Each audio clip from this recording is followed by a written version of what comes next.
Um dos maiores temores dos agricultores brasileiros em relação ao terceiro mandato de Lula na presidência da República está se confirmando rapidamente e antes mesmo de o governo completar 100 dias. Qual era esse temor?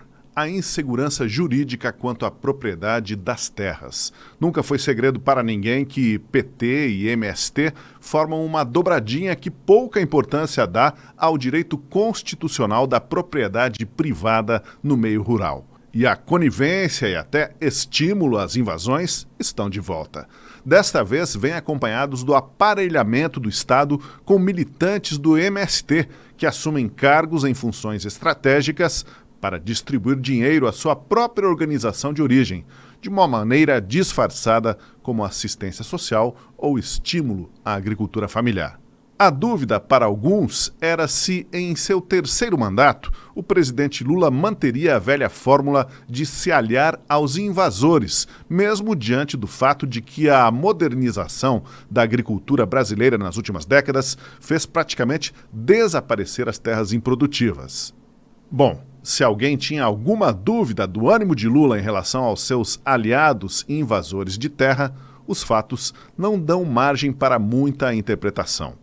É bom lembrar que a preocupação com o MST foi um dos principais motivos que levou a maioria esmagadora dos produtores rurais a votar no presidente Bolsonaro nas eleições do ano passado.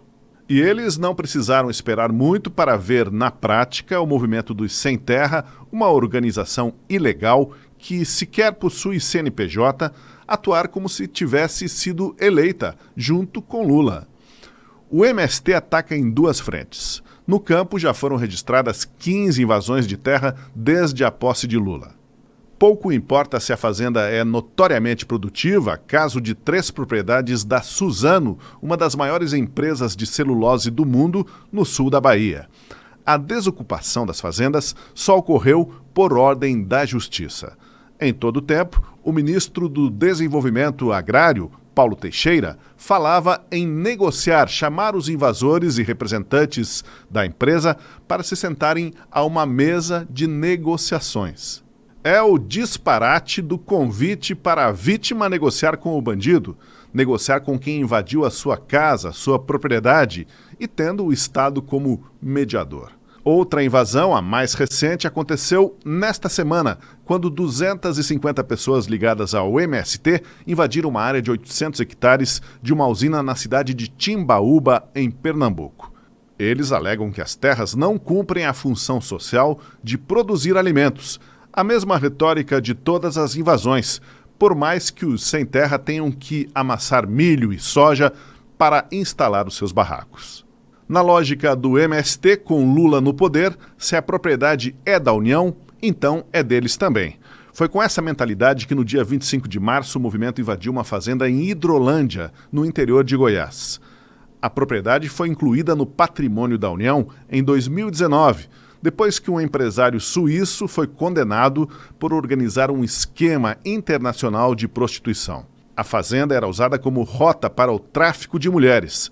Após a invasão do MST, o governo federal indicou que pretende incluir a fazenda na reforma agrária. As invasões, como eu disse, consistem em uma das frentes de ataque do MST. A outra frente envolve a estratégia de ocupar o próprio governo federal e em postos chaves em que o próprio movimento pode ser muito beneficiado, inclusive, claro, financeiramente.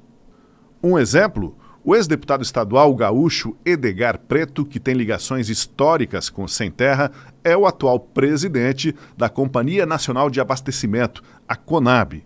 É a CONAB, ou seja, o MST e Preto, que vai coordenar as compras de alimentos da agricultura familiar para programas do governo. Assim, milhões de reais vão ser escoados para o MST e suas organizações aliadas. Um pouco antes, eu já falei que o MST não tem personalidade jurídica, não tem CNPJ, mas criou entidades paralelas, cooperativas da reforma agrária, para receber toda essa dinheirama pública.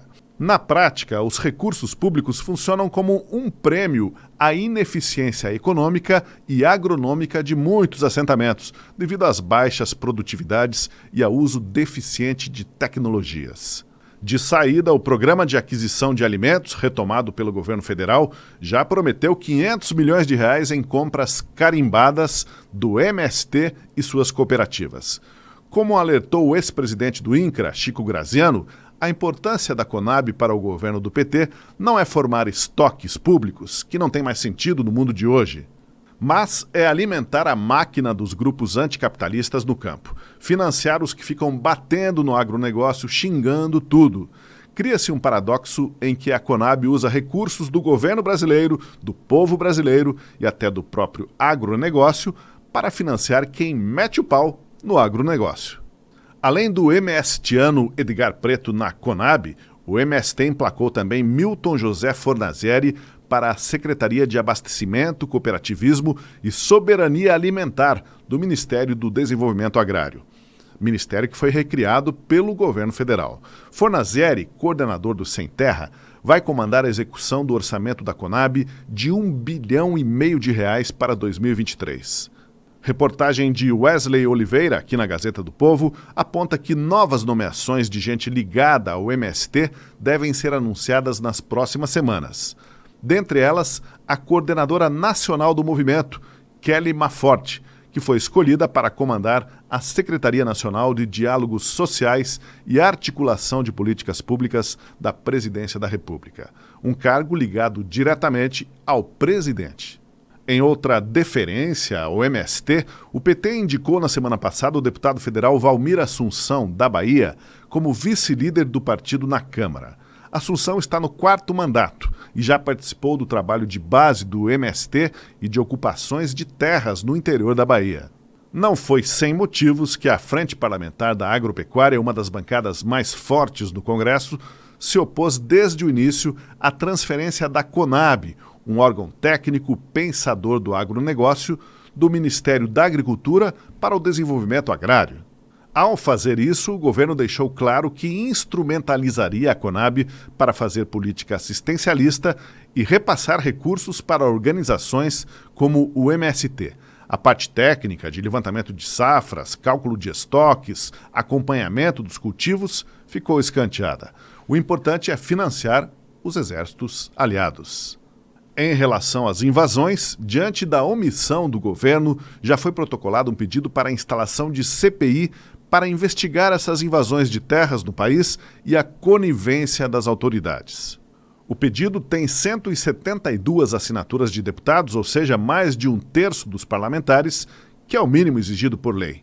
E está nas mãos do presidente da Câmara, Arthur Lira, decidir sobre a instalação desta CPI.